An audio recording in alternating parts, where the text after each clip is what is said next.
ونشهد أن لا إله إلا الله وحده لا شريك له ونشهد أن سيدنا ومولانا محمدا عبده ورسوله أما بعد فقد قال الله تبارك وتعالى في قرآنه المجيد والفرقان الحميد أعوذ بالله من الشيطان الرجيم بسم الله الرحمن الرحيم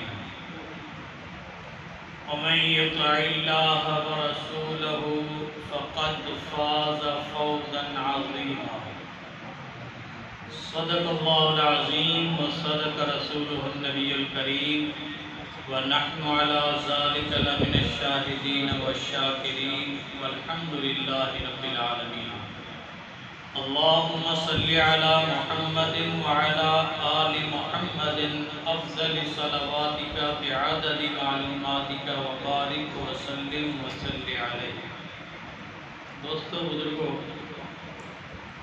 اللہ رب العزت کا بہت بڑا احسان اور شکر عظیم کہ اس ذات نے ہمیں چند لمحات اپنے گھر میں اپنی یاد کے لیے، اپنی محبت اور اطاعت کے لیے بیٹھنے کی توفیق بخشی.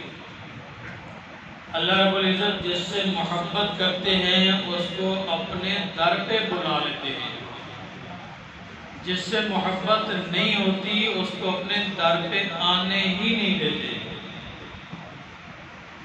طرح طرح کے مسائل اس کے سامنے ہوتے ہیں، وہ اس میں الجھا رہتا ہے، اللہ کے گھر کی حاضری نصیب نہیں ہوتی.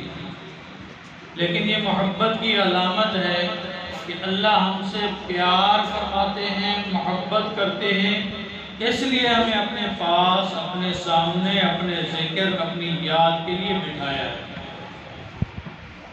حقیقت میں دین اسلام کا ہر عمل اللہ کی یاد ہے. چاہے وہ نماز ہو تو اللہ کی یاد ہے، جہاد ہو اللہ کی یاد ہے، حج بیت اللہ ہو اللہ کی یاد ہے، روزہ ہو اللہ کی یاد ہے، مقصود تو اللہ کی یاد ہی ہے. صحابہ کرام اہل بیت کا ذکر ہو تب بھی اللہ کی یاد ہے. ہم سب اللہ کی یاد کے لیے بیٹھے ہیں، اللہ کو منانے کے لیے، راضی کرنے کے لیے. یہ بہانہ بنا کے بیٹھے ہوئے کہ اللہ کس بات سے ہم سے راضی ہو جائے. اور قرآن کریم میں اللہ نے یہ ضابطہ بیان فرما دیا کہ جو شخص بھی وَمَن يُطِعِ اللَّهَ، چاہے نوجوان ہو، بوڑھا ہو، مرد ہو، عورت ہو، پڑھا لکھا ہو، جاہل ہو، کسی بھی شعبے سے تعلق رکھنے والا ہے، جو بھی اللہ کی اطاعت اور اس کے محبوب رسول کی اطاعت کرے گا، اللہ نے اعلان فرمایا یہ میری پکی بات ہے کہ وہ ہی شخص کامیاب ہے. اور جو اس سے اعراض کرے گا، انکار کرے گا، سستی میں آ جائے گا، غفلت میں آ جائے گا، اس کے لیے فوزاً عظیما نہیں، بڑی کامیابی نہیں ہے. کلمہ گو ہونے کے ناطے وہ ضرور جنت تو جائے گا، بڑی کامیابی اطاعت والے کو ملے گی. جیسے کسی اللہ والے نے بچے سے پوچھا بیٹا آپ کا گھر کہاں ہے؟ تو معصوم بچے نے کہا شہر سے باہر ایک بستی ہے وہاں پہ. اللہ والوں نے پوچھا بھی بستی سے ہٹ کر بتاؤ تیرا گھر کہاں ہے؟ اس نے کہا حضرت میں نے آپ کو کہا شہر سے باہر ایک بستی ہے وہاں پہ. انہوں نے توجہ ڈالی، پھر پوچھا اب بتاؤ بیٹا تمہارا گھر کہاں ہے؟ تو بیٹے نے کہا، چھوٹے بچے نے کہا حضرت میرا گھر جنت الفردوس میں. حضرت نے پوچھا بھی تو پہرا تھا بستی میں، اب کہتے ہیں جنت الفردوس میں، وجہ کیا ہے؟ اس نے کہا کہ آپ نے تو فرمایا تھا بستی سے ہٹ کر. حضرت نے پوچھا کہ آپ کو کیسے پتا ہے کہ جنت الفردوس میں ہمارا گھر ہے؟ تو بچے نے جواب دیا حضرت کلمہ جو پڑھا ہے تو کلمے کی بدولت گھر تو جنت اور فردوس میں، لیکن یہ تیسری بار اس بچے نے کیوں کہا؟ یہ جملہ پہلے بھی تو کہہ سکتا تھا۔ اصل میں وہ تاثیر تھی صحبت کی، صحبت کی برکت سے، اللہ والوں کی توجہ سے، ان کی نظر کرم سے بچے کے دل میں فوراً خیال آ گیا کہ کلمہ پڑھا ہے تو گھر تو وہاں ہے، بستی سے نکل کر جو گھر پوچھ رہے ہیں تو اسی گھر کا پوچھ رہے ہیں۔ آج ہمیں یاد ہے کہ ہمارا گھر کہاں ہے، ہم نے تو دنیا کا گھر بنایا ہوگا۔ بارکیف جس نے بھی اطاعت کی، یہ نہیں کہ صرف نماز اطاعت کا نام ہے، روزہ اطاعت کا نام ہے، اہل بیت کے ساتھ محبت صرف اتنا اطاعت کا نام ہے، نہیں، اطاعت 24 گھنٹے کا نام ہے۔ جو بھی اللہ اور اس کے محبوب کا فرمان ہے اس پہ عمل کرنا، یہ اطاعت ہے، اور اس سے رک جانا جس کا انہوں نے منع کیا ہے، اسی کو اطاعت اور اسی کو تقویٰ کہتے ہیں۔ رکنے کو، حد سے بڑھا دینا یہ تقویٰ نہیں ہے، حد سے کم کر دینا یہ بھی تقویٰ نہیں ہے۔ تو تقویٰ اس چیز کا نام ہے جس چیز کو اللہ اور اس کے محبوب نے منع کیا وہاں سے رک جائے، چاہے وہ اللہ کی عبادت سجدہ ہی کیوں نہ ہو، چاہے وہ روزہ ہی کیوں نہ ہو، چاہے اور کوئی کام ہے۔ سجدے کے لیے سورج طلوع ہوتے وقت سجدہ منع کر دیا، سبحان ربی الاعلیٰ نہیں کہہ سکتے سجدے، یہی تقویٰ ہے۔ اور جس چیز کا حکم دیا گیا، جہاد کا حکم ہوا تو صحابہ کرام نے عرض کیا اگر میرا باپ سامنے آ جاتا تو میں اس کی گردن اڑا دیتا۔ یہ تابعداری، یہی اطاعت ہی انسان کی کامیابی کی علامت ہے، جو اللہ نے قانون بیان فرمایا۔ وَمَن يُطِعِ اللَّهَ، یہ نہیں کہا کہ سید ہو، یہ نہیں کہا کہ عالم ہو، مفتی ہو، حافظ ہو، قاری ہو، نازدہ پڑھا ہوا ہو، نہیں، جو بھی اطاعت کرے گا، جہاں بھی اطاعت کرے گا، وہ چاہے جنگل میں رہ رہا ہے، چاہے شہر میں ہے، بیادری میں ہے، دوستوں میں ہے، ہر عمل پر جو اطاعت کرے گا اللہ اور اس کے رسول کی، وہ بندہ کامیاب۔ حقیقت میں کیا حضرت حسین اور یزید کی اس چیز کی جنگ تھی؟ رشتوں کے معاملہ تھا، جائیداد کا کوئی معاملہ تھا، لین دین پیسے کا کوئی معاملہ تھا، یہی اطاعت کا معاملہ تھا۔ حضرت حسین رضی اللہ تعالیٰ عنہ کو اطلاع ملی کہ ان میں کچھ حرکات محرکات ایسے شروع ہو گئے ہیں جو خلاف شریعت ہیں۔ حضرت حسین رضی اللہ تعالیٰ نے خطبہ دیا، اپنے دوستوں کو کہا کہ میں اس لیے جا رہا ہوں کہ ان میں کچھ ایسے خرافات شروع ہو گئے ہیں کہ انہوں نے شیطان کی اطاعت لازم کرا دی ہے اور رحمان کی اطاعت کو چھوڑ دی ہے۔ اور دوسری بات یہ ہے کہ یہ وزر ظاہر الفساد، زمین میں وہ فساد برپا کر رہے ہیں، یزید کا گروہ، یزید والے، اس لیے میں جا رہا ہوں۔ تیسری بات انہوں نے کہی کہ وَعَطَّلَ الْحُدُودُ اللَّهِ، اللہ کے جو حدود ہیں ان کو انہوں نے معطل کر دیا، چھوڑ دیا، اس لیے جا رہا ہوں۔ اور بیت المال کو انہوں نے اپنی ملکیت سمجھ لیا ہے، اور جس چیز کو اللہ نے حلال کیا اس کو انہوں نے حرام کر دیا، جو اللہ نے حرام کیا اس کو انہوں نے حلال کر دیا۔ آخر میں انہوں نے کہا کہ میں اس کا زیادہ حقدار ہوں اپنے نانے کی شریعت کی حفاظت کے لیے۔ یہ خطبہ دے کے حضرت حسین رضی اللہ تعالیٰ نکل پڑے۔ آج ہم دیکھیں اپنے معاملات کو دیکھیں، کیا ہم حضرت حسین کی اطاعت کر رہے ہیں یا یزید کے لشکر کی ہم اطاعت کر رہے ہیں؟ ہمارے اندر کیا وہ خرافات موجود ہیں جو انہوں نے کیے تھے؟ سب سے پہلے شیطان کی اطاعت۔ کیا ہماری شادی کے موقع پہ ہم رحمان کی اطاعت کرتے ہیں؟ وَمَن يُطِعِ اللَّهَ وَرَسُولَهُ ہمارے ذہن میں ہوتا ہے؟ ہر وہ بدعت جو ہندو چھوڑ کے گئے ہیں وہ آج ہم مسلمان نہیں کر رہے۔ مہندی کی رسم ہے، منگنی کی رسم ہے، جاگے کی رات ہے، اللہ نے کرم کیا، رشتہ جڑا، بیٹی کا یا بیٹے کا اس نے تو فضل کیا، آسانیاں کی، جس کے لیے رات کو رو رو کر ماں اور باپ دعائیں مانگتے تھے، یا اللہ کوئی اچھا مناسب رشتہ عطا فرما۔ ہمارے بچوں کی چاندی آ گئی، رشتہ نہیں ہو رہا، اللہ والوں سے دعائیں کروائیں، جب رشتہ ہو گیا اطاعت بھول گئی اللہ اور اس کے رسول۔ کیا یہ ہم اللہ کی اطاعت کر رہے ہیں، رحمان کی اطاعت ہے؟ یہ حسینی طریقہ ہے یا ہم اس طریقے کو بھول گئے؟ وَذَرُوا ظَاهِرَ الْفَسَادِ کیا ہم زمین میں فساد نہیں برپا کر رہے؟ رات کے کئی گھنٹے گزر جاتے ہیں غیر کی بچی کے ساتھ چیٹنگ کرتے ہوئے،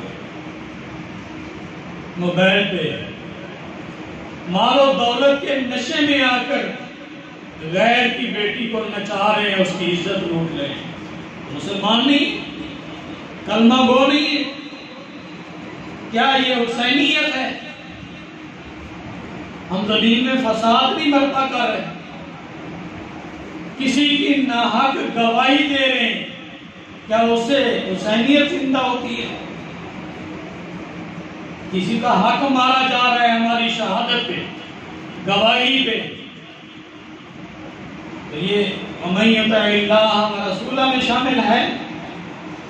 ہم اپنے آپ کو حسینی کہتے ہیں لیکن حقیقت میں ہم حسینی کہنے کے قابل بھی ہیں، اور جو اللہ نے حلال کیا اس کو ہم نے حرام کر دیا، اور جس کو اللہ نے حرام کیا اس کو ہم نے حلال کر دیا۔ مثلا آج اس دور میں اللہ نے جو حدود قائم کی تھی وہ آج حدود قائم نہیں ہے۔ قرآن و سنت کے مطابق زانی کو سنسار کرنا تھا، شریعت محمدیہ کے تحت چور کا ہاتھ کاٹنا تھا، شرابی کو کوڑے لگانے تھے۔ اللہ کے گھر میں بیٹھے آج تک اس مجلس میں بیٹھے ہوئے کسی شخص نے اس زمین پہ کسی چور کا ہاتھ کٹا ہوا دیکھا؟ زانی کو سنسار ہوتے دیکھا؟ کسی شرابی کو کوڑے لگے ہوں؟ کیا آج ہم وہ حدود اللہ توڑ نہیں رہے؟ ہم کیسے حسینی بننے ہیں؟ ہم حسینیت کا دعویٰ کس طرح کر رہے ہیں؟ کیا ہم اس دعوے میں سچے ہیں؟ اور جس چیز کو اللہ نے حرام کیا اس کو ہم نے حلال کر دیا۔ کیا سود کو آج پرافٹ کا نام دے کے اس کو حلال نہیں قرار دیا گیا؟ یہ پرافٹ ہے۔ غیبت کو آج ہم نے گپ شپ بنا دیے، گپ شپ کر رہے ہیں، حقیقت میں تو غیبت ہے، اور کتنا بڑا گناہ ہے، کتنا بڑا جرم ہے، لیکن نام چینج ہو گیا تو اب ہمارے لیے وہ حلال ہو گیا۔ کیا جھوٹ کو بہانہ نہیں بنا دیا؟ میں نے بہانہ کر لیا۔ عورت بھی کہتی ہے خاوند کے سامنے بہانہ کیا ہے، بچہ یا بچی کہتی ہے باپ کے سامنے بہانہ کیا۔ شاگرد کہتا ہے میں نے اپنے استاد کے سامنے بہانہ بنا لیا، مرید اپنے پیر کے سامنے بہانہ کر دیا۔ یہ بہانہ کیا حدود کو نہیں توڑ رہا؟ اللہ کی حلال کردہ چیز کو حرام اور حرام کردہ چیز کو حلال کر رہے ہیں۔ اس سے بڑھ کر رشوت، جس کے بارے میں اللہ کے محبوب نے ارشاد فرمایا تھا دونوں جہنمی، لینے والا دینے والا دونوں جہنمی، اس کا ہم نے نام چینج نہیں کر دیا، اس کا نام رکھا چائے پانی کے پیسے، ہے تو وہی رشوت۔ ہم کیسے حسینی ہیں؟ ہمارا حسین رضی اللہ تعالیٰ کے ساتھ کیا تعلق، کیا تابعداری، کیا محبت؟ اور محبت کا تقاضا تو یہ تھا جس کام کے لیے وہ نکلے ہم بھی وہ کام کرتے ہیں۔ ہماری خوشی،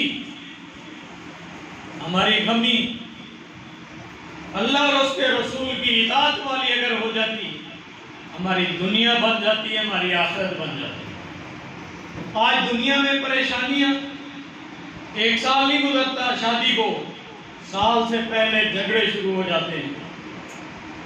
بندہ کیا کہتا ہے، یار پہلے تو بہت اچھے تھے، اب جب رشتہ ہوا ہے اس دن کے بعد تو وہ لگتے ہی نہیں ہیں۔